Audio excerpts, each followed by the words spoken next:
السلام عليكم maanta way taariikhdu tahay 29 bisha 11 sanadka 2021 waxa uu madaxweynaha jamhuuriyadda federaalka Soomaaliya mudane Maxamed Cabdilaahi Farmaajo oo ay wehelinayso marwada koobaad ee qaranka Marwo Zainab Cabdi Macallin iyo wafdi uu kamid yahay wasiirka arrimaha dibadda iyo iskaashiga caalamiga mudane Cabdi Saciid Musa Cali wasiirka dhalinyarada iyo arrimaha ciyaaraha mudane Hamza Saciid Hamza iyo guddoonka xiriirka kubadda cagta Soomaaliyeed mudane Cabdiqani Saciid Carab ayaa soo gaaray magaalada Dawxa ee dalka Qatar halkaas oo uu uga bilaabmay safar shaqo oo qaadan doona muddo 2 maalmood ah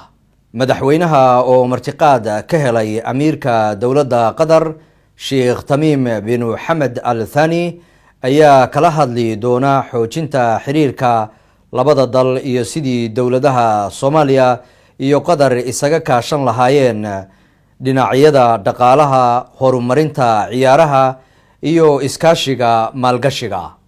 booqashada madaxweynaha jamhuuriyaddu uu ku joogo dalkan Qatar waxaa sidoo kale qayb muhiim ah ka ah furitaanka koobka kubadda cagta ee Carabta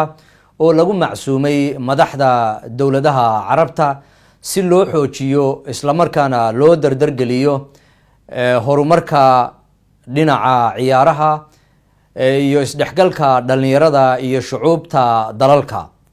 madaxweynaha jamhuuriyaddu inta uu ku sugan yahay dalkan Qatar waxa uu kulan daceed la qaadan doonaa madaxda ka soo qayb gali doonta munaasabadan madaxweynaha iyo wafdigan ballaaran ee weheliyay waxa garoonka diyaaradaha ee magaalada Dawxa si diiran ugu soo dhaweeyay mas'uuliyiin heer sare ah oo uu hogaaminayo wasiiru dawlaha Dr. Hamad Al-Kawari iyo danjiraha Soomaaliya u fadhiya dalkan Qatar danjire Cabdirasaaq Farax Ali Tano waad mahadsantihiin